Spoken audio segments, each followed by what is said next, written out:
Sunday, where we bring in humans who are creating a positive change in the world around them. We get to know a little bit more about who they are, what they believe in, and we take from it some awesome life skills and ways that we can implement for ourselves to grow. And this week, we have our very dear friend, a very exciting guest, Ryan Ochoa. Hello. So we know Ryan through college, through Greek life. But the most PG version of that. And Probably six. Yeah, exactly. Thank you. But Ryan and I were able to, most recently, I was able to reconnect with him when I was in New York City. And that has kind of, when Ryan came back for a wedding, it kind of sparked some conversation. He has been, actually, you know what? I'm going to stop and I'm going to let you talk about that part, honestly. Oh, okay. Yeah. I'll jump right into it. So, yes, I'm Ryan Ochoa. As they said, I've known these two wonderful ladies through college, PG version of college, I guess where do I start about myself, I guess? That's hard. Yeah, It's hard to describe yourself. I know. it all started. It did all start. Some years ago. So, yeah, I guess I'm just like a simple guy from the Midwest. I grew up in St. Louis for the most part. I moved out here to Nebraska when I was like 8. And so then I went to school here. And then I got a scholarship out here to this town where I met you too. And then I have always known I've never wanted to stay in Nebraska. It's not because it's like a bad place entirely. It just wasn't my fit. I was a city kid at heart. I needed to be out of the country setting for a while. So when it was coming close to graduation, I knew I had to get out and I needed to do something crazy. I had done some time out in DC as an internship up in Congress, where you actually worked later on as well, which is amazing. So I was thinking, oh, maybe I should go back to DC or whatnot. But then I had a friend who was telling me, why don't you just move to New York? I was like, I've never thought about moving to New York a day in my life. Never before. And he was just like, it's fun. There's so much stuff you can do there. It'd be, granted, he's never been there either, but he's always wanted to go there. He was like, if you move out there, I could eventually move out there too. We could hang out. It would be cool. I'm like, all right. So I started thinking about that. And I was just like, they always say if you move to New York, if you can make it there, you can make it anywhere. I was like, all right, let's do this. So after college, I saved up a lot of money. I think I stayed in the town here for like 6 months extra, just working constantly. And then in January of 2019, was it? Yeah, it was 2019. I literally just moved to New York City. I did not know a single person there. I did not have a job lined up. I didn't have a place lined up. All I had was the money in my bank account and like 2 suitcases. Wow. So those first 2 weeks were a big struggle. It was terrifying, not knowing what to set up. I literally was like bouncing from different Airbnbs until I found an actual co-living spot where I could set up shop. Got a menial job just paying the bills until I could get up on my feet in terms of what I actually wanted to do. And then I got a big break where I actually put in the work. I got to work on a presidential campaign, so I was able to go back into politics. And I'm going to pause you right there because people talk about their big breaks, and I love that idea, but big breaks don't happen. What were you doing to give yourself that big break? Oh my God. What put you on track to be working for Andrew Yang's presidential campaign? I guess there's a few things. So for one, I guess the work ethic I had. So to be even out to New York, I literally was working 60 plus hour weeks, saving up as much money as I could. And I just knew it was like, you gotta be ready, you gotta go. And the second thing was I took the risk. A lot of people talk about doing stuff, but you actually have to take the risk eventually. So I went through with it. A lot of people thought I wasn't being serious, I was gonna fail. They really thought, did not believe in me. Yeah. So it was kind of motivation to keep kind of just doing that. And then I just feel like getting a baseline set up out there. I was still doing menial work when I first was in there. And then when I realized this isn't advancing me, I took the change. I literally quit and I was unemployed in New York City. It was scary. So to put it in perspective, what time was that? What year and what? So it was still in 2019. This was still way before the pandemic. Just curious. Yeah. So the reason the good reason why, one of our other friends that you guys know, Carlos Hernandez, I had went to go visit him out in Phoenix. And when I visited him, we had graduated around the same time. He was doing way better than me, and it actually made me kind of jealous. He had a great house, he had a great group of friends, he had a great job. And I was like, I'm literally almost in the same situation I was. I have a shitty apartment. I am working a menial job. I'm still not doing what I want to do. So at that, I was like, I got to do more motivation. I got to get back to work and whatnot. I came back, I quit that job, and I was constantly hunting for more work to try to get in politics. Wow. I got my break because I tried to humble myself more. So I had always been interested in politics, and I wanted to work in a campaign. And the main candidate in the area was Andrew Yang. I had been following him because he had some very interesting ideas in terms of the country. Now, the logistics of it actually getting pulled off were like very questionable, but they were so crazy. I was like, I think it's time for something crazy. I would love to try and work with this. So I constantly even tried to apply for jobs at the campaign, but I didn't get anything. But since I was on the email list for them, I got an email one day in December of 2019 saying that they're looking for volunteers at the headquarters. And I was like, oh, okay, well, until I find a new job, I'll just do this. And so I go to an orientation, and they give out like a huge list of stuff they need. They need like regular office, day-to-day management support, volunteer work. They need fundraising support. They need digital marketing and stuff like that support. And I was like, I am willing to do whatever you need to. I've worked in Congress, so I have probably more office and like policy work than anything. So what do you need me for? So they decided, oh, we'll put you in the operations department. So the operations department is usually like a kind of common thing in business terms, is that they handle the back end kind of things to make sure everything's running smoothly. Usually HR is locked in with it, so human resources.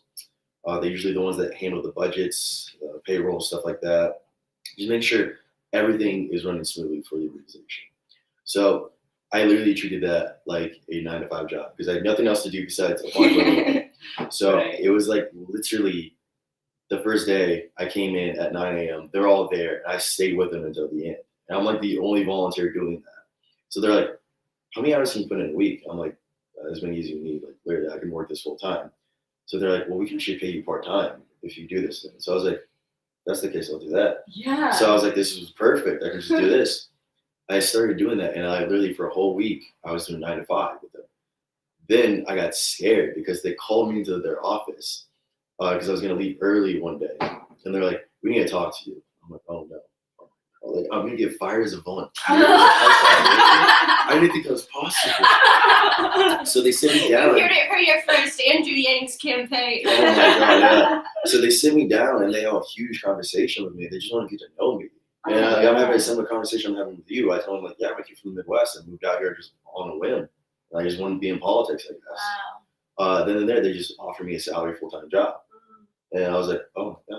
So I became the operations associate, and I worked with a close-knit team of like, we had 12 members on our staff for that department.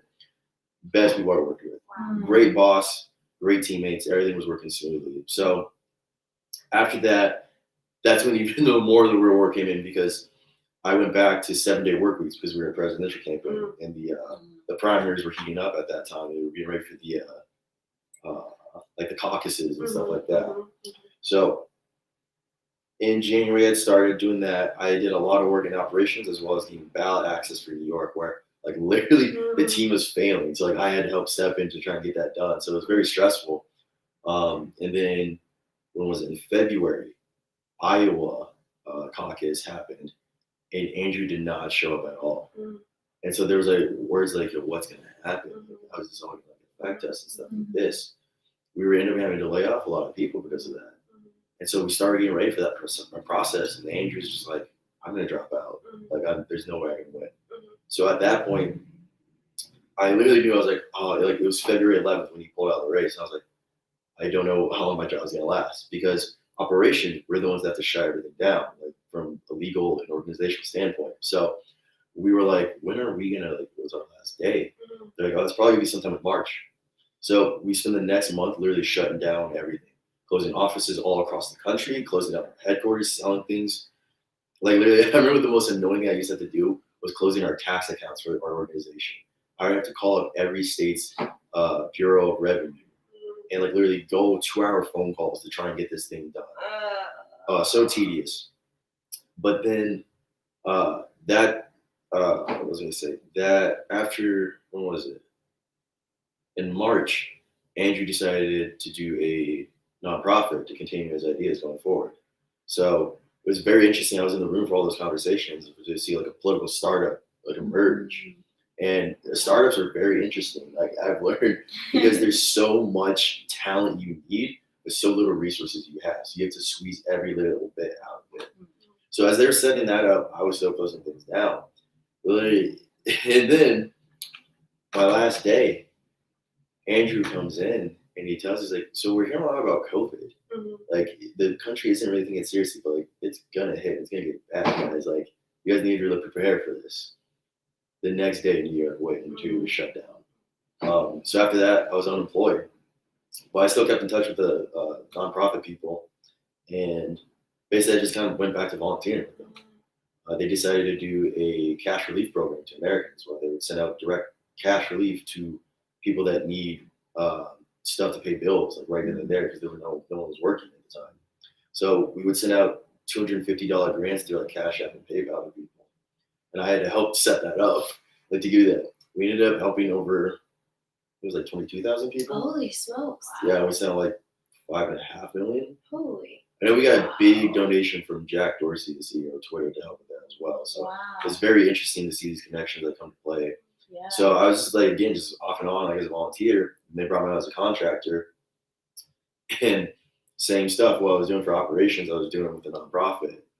But as things further and further progressed through the year, I ended up having to get let go because there's some budget issues. So they had to cut back on staff. And then Andrew decided to run for mayor. And I was like, oh, this is interesting. I want to see if I can jump on that. So I started getting in contact with my old people, like who's on the campaign and whatnot. They're like, oh, everyone who used to work at the nonprofit left and went to the campaign. So it's a whole new staff. And I was like, that's very interesting, but okay. And just due to like laws, politicians cannot be publicly affiliated with nonprofits. So they had completely separate ties with them. So there was still some business accounts in my name for the nonprofit that like, I needed to get switched over. So I reached out to the new team and I was like, yeah, I just want to close out these accounts with you guys or transfer like, ownership to you. The next day, they're like, we actually need someone. We would love you to come back on with us. So I started back up in January of this year as operations lead for the foundation portion of Humanity Forward, which really is a 501c3 nonprofit. And this aim is directly at giving cash assistance to Americans. So we develop different programs and study the effectiveness. So we originally the COVID relief one, the micro grants I was telling you about. Then there was another one we partnered with the 1K project where they would do like a pseudo 3-month period grants where they would give $1,000 for families in need for 3 months. And I think we like helped over 1,000 families across the country with that. And then we started an actual universal basic income program, which if you don't know what that is, basically the bottom line is that every person who receives it, it's the same value. It doesn't matter if you're rich, doesn't matter if you're poor. You can spend it on whatever you want.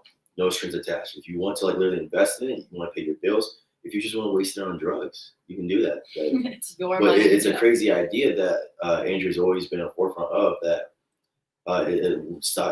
What is it called? Revitalize the economy and stuff like that. And it's a crazy idea that Canada has been implementing every single week now since the pandemic hit. Andrew, this idea literally was like it was crazy. And then the pandemic hit, and then all of a sudden it wasn't crazy anymore. And that is always going to stick out to me about Andrew Yang's campaign. We actually always joked about when we were closing things down, when the pandemic was like starting, that we were like shutting things down. Is that like it was kind of really bad because there's always like a saying in politics is that never waste a tragedy because there's always an opportunity in everything. Things look bad, there's a way to make it a success out of it, and it's really like sad to say, but we were like thinking like honestly, if the pandemic had hit earlier, we would probably be winning the race because everyone wanted a UBI at that point.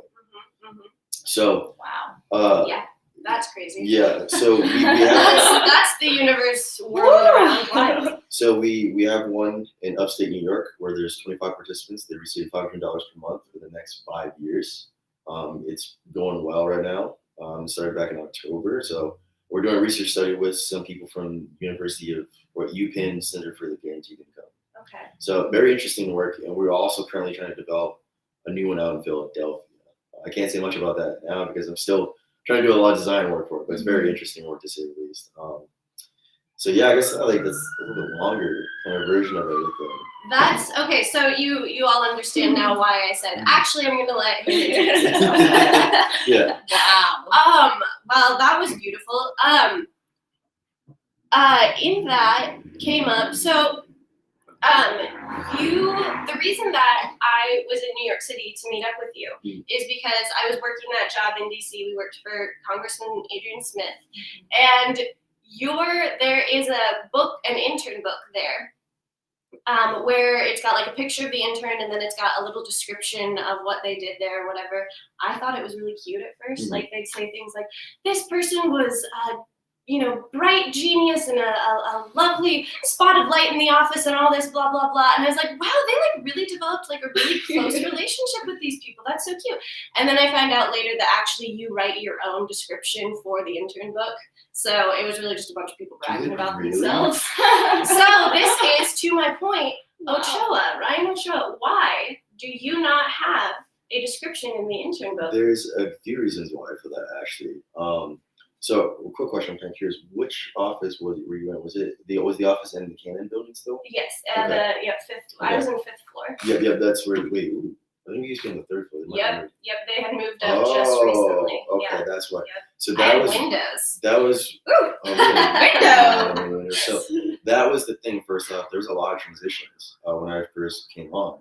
The person that hired me, the intern coordinator, had literally left, and we got a new person. And this woman was by far the funniest, most like well-deserved one I've ever met. Her name was Tanis, and she was like in her 70s or 80s. She was originally from Colorado, and she had gotten into politics probably like 5 years earlier. Wow. And she was the scheduler and the intern coordinator. And I was like, why'd you get into this? She's like, I just need money, so I went back to school, and I became like an office person, and I got into politics. And I was like, that is amazing. But this woman was so wise. She was like literally like a grandma that like would teach you like important lessons, but like she would be upfront about it. Like she knew everything there was about the Capitol. It was crazy. She told me all the different like little details about the actual office building. Still love that woman to death. I remember there's 2 times. First week there, she taught me an important lesson. She's like, so where are your business cards? Yeah, I'm in college. I didn't even know about like having a business card. And I'm like, I don't have any. And she's like, you need to get some. I'm like, okay, I'll look into it then, I guess. And she's like, it doesn't even need to be anything like important. You just really just be your name and a phone number, but you need a business card. And I was like, okay. The next day, she's like, so where are your business cards? I'm like, I was looking at them last night, but I didn't order them yet. And she literally smacks me with that side of the head. And she's like, you should have them. I told you 3 weeks ago. I'm like, you told me yesterday. Well, you should have had them actually 3 years ago. I'm like, oh my goodness, Candace. And then Nobody slapped me while I was there. I feel like I got gypped. No, I think she ended up like being let go later on, like after I left. But the other funniest thing I remember was maybe for slapping. No, I don't know. She was like literally like very not like cold front, but like upfront with like her opinions and stuff like that. So there's one time like I was going out and seeing all the sites in DC because like that's the main thing you do. Everything's free, basically. These sites, you just gotta go see these things. And she was always telling me she lived in one of the more dangerous parts of DC, which is Anacostia. And she was like, if you ever want to come down to go see the Frederick Douglass House, just let me know and I can give you a ride there. I'm like, well, there's the subways and the buses that go there. Can I go there? And she looks at me, honey, you're too white. This is a white woman that said this to me. I'm like, what about you, Tanish? Oh, I've been ingratiated in the neighborhood. I've been there for years. And I'm like, oh my goodness, okay. So she's a really funny woman. What was I going to say that? So there's transition. So she just came on. What was it called? The chief of staff was on leave at the same time when I started. So we had someone from the local offices there. And there's me and one other intern, and he was from UNL, I was from UNK. We were mainly working with a staff assistant who used to play for the Huskers, actually. And so we would literally just talk with him. And the one thing that happened, I noticed, like from the get-go, is there wasn't much for us to do. They didn't like Tanis, like didn't know anything yet because she was still getting set up as her scheduling job, so she didn't have time to have us to do. So literally, most of the times we did, were just like literally the simplest intern things possible was clean up the office, get coffee, and give the tours of the Capitol for people. That was it. So there wasn't much to do, and so it slowly dragged on more and more in my head. I'm like, what am I getting out of this? Like, I'm not like getting any like goodwill out of this. Like, I'm losing money. I took a loan to get out and afford living out there. So I ended up actually, for one, cutting my internship short by like 4 weeks. They were a little upset, but they understood at the same time because like they literally had nothing for me. They literally came to the point every day near the end. I would literally email our whole office. So is there anything for me to do? Yeah. Because literally, I would literally just be sitting at my computer, and I would ask the staff assistant and with the other intern, like, so like, we're done with our work. What do we need to do? I'm just like, relax. Yeah. And I'm like, that's just not my mindset. I'm so used to working. Like, I gotta be active. So there wasn't much. I ended early. That's one of the main reasons, I guess, that I didn't have it. And two, I don't think they had that whole book when I was there. I mostly just wanted to get to the point about you going early, and I thank you for that that was an excellent explanation. But there is something to be said, and I think that my favorite takeaway from your life story so far, and like the little bit that I know, is that people are rewarded for taking risks, for just doing things. And that was very much like the ideas that I was getting in DC too, that people all the time, and I don't know if you've met more New Yorkers like this and things like that, but all the time people would show up and I would say, hey, what did you do before this? Oh, well, I literally just got my undergrad, moved to DC, started handing out my application to places. You know, that's the thing with DC. I remember New York is the same, but it's kind of more of a different aspect. DC is like everyone's striving and everyone's hungry. That's what I liked about DC. Is everyone's hungry. When we were there, we were going to like the was it like the different like country clubs that they have for the politicians. Since Adrian Smith is a Republican and like most of the staff are Republican, we went to the what was it called? It was right next door. It's the Capitol Hill. Yes, Club. Capitol Club, the Capitol Hill Club. They just had a pipe bomber, they just like released videos of the guy who was trying to during the riots. Yeah. Jesus. Yeah. Yeah, I know. So like everyone's trying to make connections out there. Was the thing. So that's kind of the thing. So yeah, it's literally a struggle when you kind of go to these cities and you don't know anyone. And that's how it was with New York. I was struggling because I did not know anyone. I literally had no connections. I slowly developed connections, but it took a while. Yeah. Okay. Well, now we're a little off track from where we normally go, but I hope that you've all been enjoying this conversation. Yeah, I'm sorry for randomly. No, don't apologize at all. That is exactly what we wanted. Should we jump to level 2? That's exactly what I was just going to. Yes, perfect. Yes, we're on the way. Okay, so Ochoa, what spiritual guidance or religion were you raised with? Did you feel or know that it connected you to God? So my family was never really religious. My mother was, I know. But my dad, I don't even know what my dad's beliefs are actually about this. I've never been to a church service a day in my life. So I grew up basically without religion. And to me, I kind of consider myself an agnostic. To me, in my opinion, there's more things to worry about than what God thinks I'm doing right now. In my view, God, if he does exist, I'm not saying he doesn't, I'm not saying he does. Show me evidence, I'll be okay with it. If not, it is what it is. He's going to care more about what I do, rather than if I actually actively worship him. Just basically being a good person. There's always that, Marcus Aurelius, the old Roman emperor, used to say, what was it called? I don't remember the full quote now. I feel kind of stupid. That's okay. I think it was something like, if there are gods, don't worry about praying to them, because if they're good gods, they will care about your actions. But if they're bad gods that care about the praying, you shouldn't be worshiping them in the first place. Very stoic beliefs, and totally, I feel like that's what reminds me of, without even like knowing your beliefs. I feel not that I assumed that, but I can see just by the way and like what you put your energy towards, like that's totally your mindset, which is good, right? Yeah, that's like building off of the whole like religious stuff, like I still am open to like learning new stuff. I do hope at one point later in life I can like actually take time to study all the religions. Like I would love.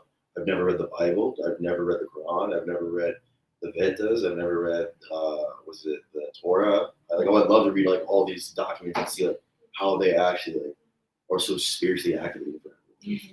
Have you looked into any of like your tribal religion or any of that at all? No, that's actually a very good point. What tribe do you belong to? So what is it called? We are technically, I think we're descended from the Pomo people of California. Basically, our reservation has 5 tribes on it, so it's all intermediate at this point. I've never been to the reservation either. My family hasn't been there in so long. I don't know what any religious views they had, mainly because I think just like from what I understood from my dad and my grandma's from the reservation, is that like, they're just so more modernized, like they don't really focus on that more. If anything, I think they're mainly converted to Christianity during other reservations. So I don't know what more of their ancestral viewpoints and beliefs were, unfortunately. I'm trying to think what else in terms of religious. So I don't pray, I don't really do anything like that, but I did actually last year do for the first time, mainly because it was the pandemic, I wanted to try to do something different. I did Ramadan, actually, which is, for you who don't know, it's the major fast for Islam, or the Islamic religion. So basically, the main points of it are you cannot eat or drink anything during sunlight. So from sunrise to sunset, you cannot have any food or any water or anything like that. Outside of that, you can eat at night and stuff like that. You are supposed to pray 5 times a day. I did not do that because I don't know any of the prayers off the top of my head, and I just want to actually get more of the fasting and like more of the cleansing part of it. So the whole point of it is basically a cleanse, and you're trying to get closer to God. You're trying not to do anything really sinful, like you're supposed to remain celibate, no drugs, try to do nothing sinful whatsoever. I did that for like 30 days, and it felt clean afterwards, honestly. I think I'm going to do it again this year. I know it's actually coming up, I think, in April. So I think this year I might try to actually learn some prayers to see like how that feels, or just do more like meditations or something. So it should be interesting. I actually follow, I can't think of what her name is, but she talks about how she observes those days, and she does her own meditation, but tunes into the vibration of everyone taking that time. So she tries to hit the same like frequency, I guess you would call it, but does it with her own way that she feels like she connects with God, which I think is a really beautiful thing versus like taking on someone else's beliefs, which I think religion kind of pushes at us, right? Like we have to go through this to get connected to God. You can take on, okay, no, I feel like I connect to the creator, the divine, the source, whatever, through this, which like for me, that's through moving my body and saying prayers that I create in my head, versus like written out, scripted, which has its, meditative practices, but I've never ever felt connected to God that way. I just haven't by saying prayers that were already written. Yeah, like I got a lot of friends that are really intensely spiritual still, like, out in New York and just out here. So like I do talk with religion about them. I'm just trying to understand it more. And the more I talk to them, the more confusing it gets, like in terms of the actual major set churches and stuff like that. Like I could not tell you the difference between baptism and a Protestant, like at all. Like, I have a question for you. When you were talking about God, you use a lot of he/him pronouns. Do you believe that God is he/him, or do you feel like? That's a good point. I think maybe I kind of went to that just because that's what most modern media like portrays him as. Yeah, I don't know, honestly. Weird white coat. There's another thing is like if there is a God and we're made in His image, doesn't that mean like we're like in our own forms God ourselves? Like we are the only creatures on this earth that have the capacity for mental thought and like, will, I guess. That's what I believe. Yeah. That we are all we're made in His image. We are all God, and the only way to connect with God is by connecting with ourselves and then the people that we're around. That's how I believe that I've come to, because that quote stuck with me, and I was like, why am I not like God then? Why am I not? And not from a way where like, I'm going to decide what's right and wrong. But like the utmost love for every living and non-living thing that's been created. Even like going off of that, even like in the scientific, like proven things, matter is not created nor destroyed. It's just constantly changing. So like literally, the atoms we have in our bodies came from dead stars, millions of like light years away. So Cosmic, these things, it's wild. The universe is a crazy thing. It's just so wild.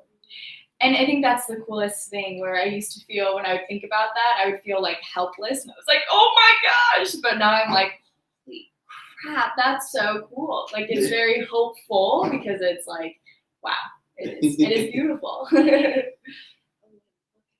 I'm trying to think if I have any last bits of questions here and whatnot. I know that we've gone like the full 30. We might have gone a little over 30 at this point, but I have one. Yeah, go please. Thank So you. we've learned a lot from Ryan just about mindset and like living your life. So what is one daily habit or maybe weekly habit or something that you've implemented in your life that you felt like has helped progress you? It could even be a mindset that you've adopted or something you've had to relearn. I can give you a moment to think about it. That's kind of a tough question. I guess simply just like getting the force of some habits for certain things. So like I'm an active reader. Like I try to read every day.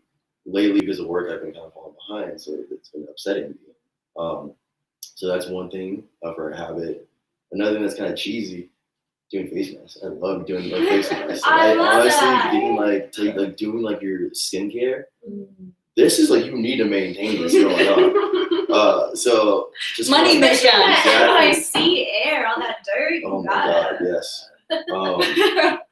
So I guess this is one thing. This is like habits in terms of like big or small, like just being consistent with things.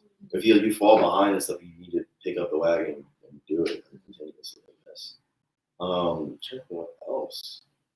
I feel like there is more to that answer than just habits. It reminds me of like the idea that it's not like we're going to go to bed and restart. It's every moment is an opportunity to shift and to restart. So even if you watch like indulge in 3 episodes of television, you can choose, okay, now I'm going to change it. You know, it's not. I think another thing that you just sparked my mind with the adaptability of your life. So like I am constantly planning like what could happen in my future, like to get to my goals. And I'm looking at like, all these different avenues, like, oh, I could go this way, I could go this way. But I'm always keeping my mindset like what's happening now and what's going to change that. So you always need to be able to go with the flow and keep changing to the right perspective of things. Flow AF. Just be flow as Frickle Frackle. Oh, well, maybe with that, Should we ask level 1 to end out? Oh, okay. Yes. You ask level 1. Sure. I'm like, I just want to keep talking. I know. If you want to keep going, I'm all right. It's not a big deal. Level 1 is just to get to know you, and usually we ask this first, but I like because we know you pretty well since you gave us such a great description.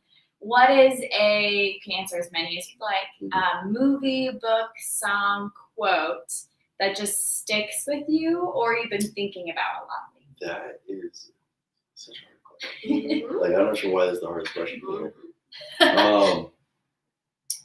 I guess I'll do quotes first. No, I'm trying what the best way to do this. I have a lot for all those different categories you set off. That's good. It's a life well lived. Exactly. Because I'm a big entertainment buff in terms of like movies and like music, and I like to learn a lot in reading. I'm trying to think what the clearest thing to say about this. That's just for simplicity. I'll just do quotes. I think. Beautiful. So first one is actually from an old anime, Cowboy Bebop. We watched. There was Classic. It's just a simple quote. Whatever happens, happens. Literally just going back with the flow of things. Don't let anything get you down too much and just go with it is the thing. Whatever happens, happens. Yeah. And then the other one, I don't remember where I first heard it, but I tell myself this almost like every day when I'm getting like stressful or not. The only easy day was yesterday. Every day presents a new challenge, but you need to realize you have survived this long and you're going to keep moving forward no matter what. So the only easy day was yesterday. Get ready for the hard work of today, and then tomorrow's going to be even worse. So. Beautiful. Wow. All right. Yeah. What would you say is your favorite band or artist? I love this question because I think music really connects to our soul. So, because when you sing, you pray twice. Yeah. I am definitely a big hip hop person, to say the least. It's hard to say like a one-all beat in terms of hip hop because, in my opinion, I think hip hop is one of the most wide-ranging forms of music because that's also another reason I moved out to New York. It's the birthplace of hip hop. Hip hop started out as basically using other people's music to make new things. It literally started with the DJs and the MCs just literally rapping over old records of different songs and just making new beats out of that. And those started with, I studied this in my dance, it came from African culture. Exactly, yeah. Which is so wild, the roots, we see like hip hop today and don't even think about how it's tied and linked back to such a strong, rich culture. And like, you can just get so many different feelings from it. Like, you can literally have the lyricists that are speaking about really important topics, about love, about spirituality, about the current system. But then you can get the right songs that are just teaching the vibe. So those PG-13s during the times of college, those songs during those times, they got you in the right mood to want to have fun. They do. Oh, that's such a good point. Like whether it's like a good way or even it's like a really dark way. So like in terms of like going super dark, it's just people are telling their stories, and I think that's like the most humbling thing to hear, like how they've done it. I think Jay-Z is probably one of my favorites, mainly because more so I guess of a business, but he's the epitome of the American dream. Yeah. Like he literally started on the streets selling drugs, and he is a billionaire. He just made 2 massive hustles within the past few weeks of selling his Armand bringing out champagne to the Louis Vuitton Moet Hennessy holding group, which is they're the largest holding group for all the luxury goods. So he literally just sold a champagne as a luxury item. And then he just did a big deal with his Tidal, his streaming service. So like literally, he's an amazing person, and like his raps just come so easy to him for that. So I think that is a big one in terms of like overall. Eminem I grew up a lot with. Kanye I grew up a lot with. More recently, more like the past few years, I think Pop Smoke, mainly because New York, he was playing everywhere. I think it was really amazing to be in a city where you have someone to show out for, and Pop Smoke was that for Brooklyn. You literally could not go anywhere without hearing a Pop Smoke song, and he was taken away way too soon, to be honest with you. So I know he just had a movie get released posthumously, Boogie. Watched it. I recommend everyone go see that. It's a fantastic film. Is it in theaters? I haven't. Yeah, it is in theaters. It came out March 5th. It's basically more of a basketball movie about Asian Americans growing up in New York and trying to make it into the NBA. What was the title again? Boogie. Boogie. Yeah. See it in theaters near you. They're not even paying us for this. I'm not sure why we're getting free promo. I just realized this. Oh my lord. I know. And then send us money. Yes. Everyone wins. So lovely. Do you have any other questions? I mean, 7,000 actually, but I don't. Okay, last one. I love it. What is? Yeah, I know. Later. So we've talked about level 3, if you've been following along with us, is about your biggest failure and how it's your biggest success.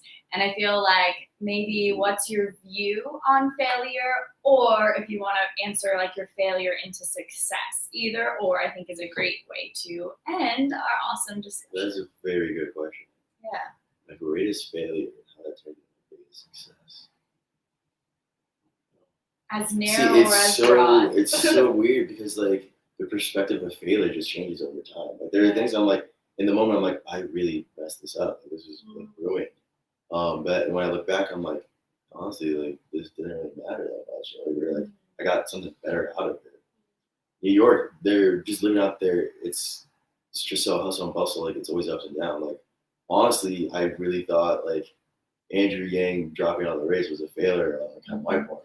Because I was like, I was doing all my work, but we still lost. Like I don't know, I'm going to be unemployed because he just wasn't good enough, So Andrew probably had a bigger, like, more grasp of his failure for that. But I think, honestly, the constant of the past few years of just being employed and unemployed, that just kind of drives me like, yo, you got to keep moving forward like, in a better direction. So, like, now I am more into, like, a nonstop habit of, like, looking for the next move rather than, like, just hoping for things to fall into place like I used to be. Yeah, I just came up with my next question then.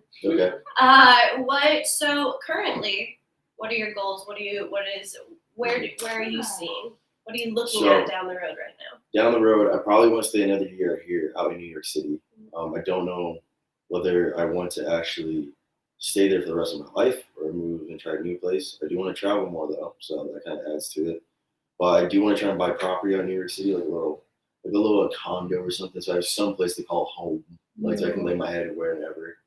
I do want to get into politics. I would like to run for office eventually, so I need to get more integration with the communities of New York or wherever I want to live in the future. But right now, in the more present, just kind of get more experience in terms of like different aspects of things. Like I work at a nonprofit, like I say right now, but I have been looking at other options in different fields, trying to get more of a better perspective of like how I could best use this to achieve my goal of becoming a politician and running for office, helping people. Why do you think that politics is the best avenue for you to do that? That's a very deep question. So this kind of goes back to a thing. I was always good at school, and everyone always told me I was always going to do what I wanted. Now, more of a personal thing, my family, we were not well off. The only reason I came to college is because I got a scholarship for it. I would not have gone to college at all if I did not get a scholarship. There's no way I could have afforded that. I've been told by every person in my family that I'm the only one that's going to amount to anything. So it's kind of like more of a pressure, like I got to do something to help people. Now, I literally always in my life, I'm like, oh, I could go this way, I could do this. Like, I could go like to Hollywood and make movies. Oh, I could go like to Wall Street and try and do business. I could just travel the world and just do my own thing. But it kind of comes back to like, one, I want to help people more than anything. And yes, there's a lot of ways you can do it like locally and like grassroots and like small, like helping. But I think the biggest changes you can make are on the more higher levels of power. And I think politics it's getting a lot of like hate because there's a lot of equal parts of politics. But there are the right means to make good actions in politics. So I guess it's more just like I want to help people. And I think politics is honestly the best way to continue forward with that. All right, even deeper question. Why? Why do you give a shit to help people? Why does it matter? Why do you give a shit? Yeah, I'm genuinely curious. What's the why? Why does it matter to you to help people? You don't believe in God. You put in a lot of work on all this stuff. You honestly make me question myself. I'm actually really curious about that. Let's dig into that. Actually, yeah. Well, but I mean, you're incredibly successful for literally just going off of risks at our age, helping people. I will give you that. It's really weird to kind of be just like simply rude to people. Like maybe it was like the way we weren't, like my family, we weren't rich, but like my parents like did teach me a lot of good manners, like how to look out for people. Like, and I think it's just kind of like what I lacked in some family aspects. I could be closer with friends. I just knew like you need connections with people. Like there was that old saying like no person's an island or whatnot. That's true to an extent, but like literally I could live alone my entire life. Like it's not bad at all. But the thing is, I don't want to. I'd rather be close with people. Yeah. And the part of that is a lot of people that kind of forget about is like you need to be there for people. A lot of people don't care. The world is a cruel place. That's true. But if you can try to help someone, it's better to do that than not to do anything at all. So I guess it's probably just growing up through my whole life. It's just these small little details I picked up of like different morals from like just how to treat people. But they just kind of went to that direction, I guess. I don't know. That's a very good question. I never had to think about that before, honestly. Like the root cause of that. That's lovely. That reminds me of, to bring it into simple kid terms we talk about. So when you help someone else, you're filling not just their bucket, but your own. When you're helping yourself, and you're filling your bucket. But sometimes when we help ourselves, we're actually emptying our buckets because we're hurting others. So it's the idea of when you're helping people, you're, helping them internally and externally, and you're helping yourself. But when we're trying to work against each other, we're actually emptying out both of our buckets. And so if we all fill up each other's buckets, we'll be overflowing, and most of our world is ocean anyway, so let's go. Exactly. And we've only explored 8% of the ocean. So let's go! That's so wild. On that note, I think that we have some food waiting for us and Great. to continue this conversation. But off of cameras, we want to thank Ryan for this awesome talk where we just got to really get to know him and also just bringing people into our space. I gotta say thank you to you guys. This was an amazing conversation. I am extremely humbled that you guys even offered this. Yeah. I just came back for the weekend and I we would love to have a conversation. Well, how can you not? Honestly, your light, your vibration, regardless of whether or not any spiritual beliefs on your behalf, it is impossible for us who do see lights and vibrations everywhere, or whatever, to not see yours. Because you are so on fire. So Raising the people around you, which has to be that again. Yes. Yeah. Hopefully sometime soon. All right, sometime cool. soon. So we'll continue then. Thanks for tuning in. Have a Thank great you, rest of your everyone. day.